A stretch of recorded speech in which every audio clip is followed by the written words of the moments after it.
খড়গপুরে অবৈধ টোটোর বিরুদ্ধে অটো চালকদের বিক্ষোভ। বৃহত্তর আন্দোলনের হুঁশিয়ারি দিলেন অটো চালকদের একাংশ। পশ্চিম মেদিনীপুর জেলার খড়গপুর শহরে দীর্ঘদিন ধরে অবৈধ টোটো ও অটো দৌরাত্ম্য নিয়ে ক্ষোভ বাড়ছে। অভিযোগ, বারবার প্রশাসনের দৃষ্টি আকর্ষণ করা হলেও সমস্যার স্থায়ী সমাধান এখনো হয়নি। এর জেরে চরম সমস্যায় পড়েছেন বৈধ অটো চালকরা। রবিবার খড়গপুর টাউন থানার সামনে একত্রিত হয়ে অবৈধ টোটোর বিরুদ্ধে বিক্ষোভে সামিল হন অটো চালকরা। তাদের দাবি, অবিলম্বে অবৈধ টোটো চলাচলের বিরুদ্ধে কড়া পদক্ষেপ নিতে হবে। দাবি পূরণ না হলে আগামী দিনে বৃহত্তর আন্দোলনের পথে নামার হুঁশিয়ারিও দেন বিক্ষোভকারীরা। অন্যদিকে শহরবাসীর একাংশের অভিযোগ, নিয়ন্ত্রণহীনভাবে অবৈধ টোটোর সংখ্যা বেড়ে যাওয়ায় খড়গপুর শহরের বিভিন্ন গুরুত্বপূর্ণ রাস্তায় নিত্যদিন যানজটের সৃষ্টি হয়েছে।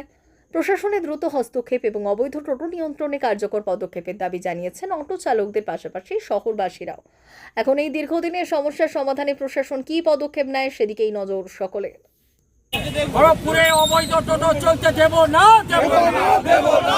খড়গপুরে অবৈধ টোটো চলতে দেব না, দেব না, দেব না, দেব না। খড়গপুরে অবৈধ টোটো চলতে দেব না, দেব না, দেব না, দেব না। খড়গপুরে অবৈধ টোটো চলতে দেব না, দেব না, দেব না, দেব না। অবিলম্বে হাঙ্গার স্ট্রাইক করবে অটোওয়ালারা, জবাব দাও, জবাব দাও, জবাব দাও। অবিলম্বে হাঙ্গার স্ট্রাইক করবে অটোওয়ালারা, জবাব দাও, জবাব চাই, জবাব দাও, জবাব দাও। অবিলম্বে বৈধ অটোওয়ালারা হাঙ্গার স্ট্রাইক করবে, জবাব দাও, জবাব চাই, জবাব দাও, জবাব দাও। অবৈধ টোটো চলতে দেব না, খড়গপুরে চলতে দেব না, দেব না, দেব না, দেব না। এর বিরুদ্ধে যথাযথ যেখানে যেতে হবে যাবো,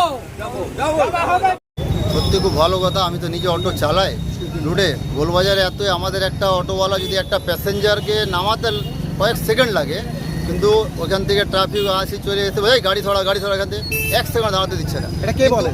ওই ট্রাফিক যারা আছেন মসলিনের সামনে কালী মন্দিরের কাছে, ওনারা তুরন্ত অটোওয়ালাকে কুকুরের মতন ভাগিয়ে দিচ্ছে।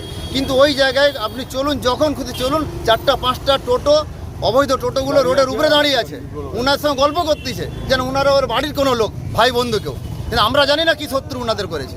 আমাদেরকে 1 সেকেন্ড একটা প্যাসেঞ্জার নামাতে দিচ্ছেন না আমাদেরকে, কিন্তু ওনার সঙ্গে কেন এরকম প্রায় রোডে দেখছি। এটা মানে আপনারা এটাই বলতে চাইছেন অটোওয়ালাদেরকে কোনোভাবেই গুরুত্ব না দিয়ে টোটোওয়ালাদের গুরুত্ব দেওয়া হচ্ছে? হ্যাঁ, দেওয়া তো একদম অরিজিনাল কথা। টোটোওয়ালাকে গুরুত্ব দেওয়া হচ্ছে ওদেরকে। ওনাদের সঙ্গে গল্প করছে বসে বসে, ওনাদেরকে কেউ বলছে না সরিয়ে তো রোডের উপরে টোটোকে দাঁড় করাচ্ছে। কিন্তু আমাদের অটোওয়ালাটা প্যাসেঞ্জার নাম হচ্ছে 10 টাকা ভাড়া নিতে কতক্ষণ সেকেন্ড সময় লাগে, ওই দাঁড়ানোটুকুনও মুখ খেদাচ্ছে, ওখান থেকে ভাগাচ্ছে।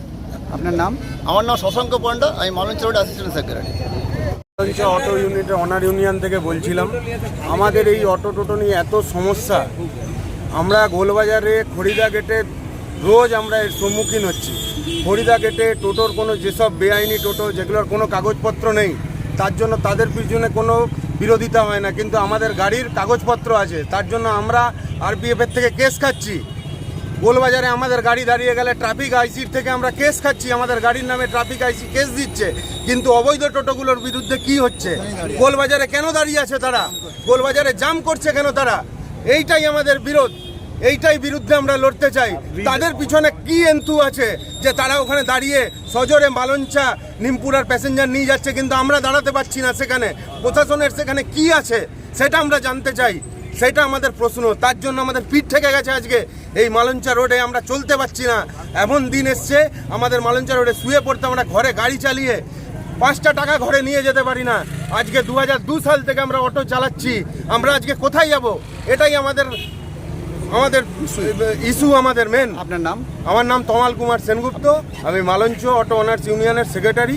অটো এই নিয়ে আমি এইটাই আমার বক্তব্য। প্রশাসনের কাছে আমার ঠিক আছে প্রচুর অনুরোধ যে এটা নিয়ে আমাদের দিকে একটু হস্তক্ষেপ করুন, নাহলে এরপরে কিন্তু আমাদেরকে অন্যরকম পদক্ষেপ নিতে আমরা বাধ্য হব।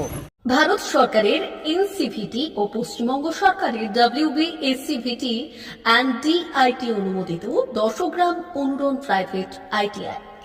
আপনি কি কারিগরি শিক্ষায় বিশেষ প্রশিক্ষণ নিতে চান? কারিগরি শিক্ষার একমাত্র বিশ্বস্ত প্রতিষ্ঠান 10 গ্রাম অনুরণ প্রাইভেট ITI, 10 গ্রাম, সবং, পশ্চিম মেদিনীপুর। আমাদের এখানে ইলেকট্রিশিয়ান, ফিটার, সার্ভেয়ার এবং হেলথ স্যানিটারি ইন্সপেক্টরের কোর্স যত্ন সহকারে করানো হয়। ভর্তি চলছে। ভর্তি হতে আজই আসুন আমাদের 10 গ্রাম অনুরণ ITI-তে। মাত্র 2 বছরে ইলেকট্রিশিয়ান ফিটার সার্ভিয়ার এবং 1 বছরে হেলথ স্যানিটারি ইন্সপেক্টর কোর্স করানো হয়। এখানে প্রশিক্ষণ শেষে পেয়ে যাবেন 100% জব গ্যারান্টি। আমাদের আইটিআই এর বিশেষত্বগুলি হলো স্বল্প ভর্তি ফিস, উন্নত প্রযুক্তিযুক্ত ল্যাব ও অভিজ্ঞ অধ্যাপক মণ্ডলী দ্বারা থিওরি ও প্র্যাকটিক্যাল ক্লাসের সুবিধে, প্রশিক্ষণের জন্য বিশেষ ল্যাব ও ওয়ার্কশপ, এসটি, এসসি, ওবিসি এবং সংখ্যালঘু ছাত্রছাত্রীদের জন্য পশ্চিমবঙ্গ সরকারের স্কলারশিপের ব্যবস্থা। সার্ভিয়ার কোর্সের সাথে অটোকেট করানো হয়। অত্যাধুনিক শীততাপ নিয়ন্ত্রিত কম্পিউটার ল্যাব ও প্রজেক্টরের মাধ্যমে ক্লাসের সুবিধে। তবে আর দেরি কেন, আজই ভর্তি হতে চলে আসুন 10 গ্রাম অনুরণ প্রাইভেট আইটিআইতে।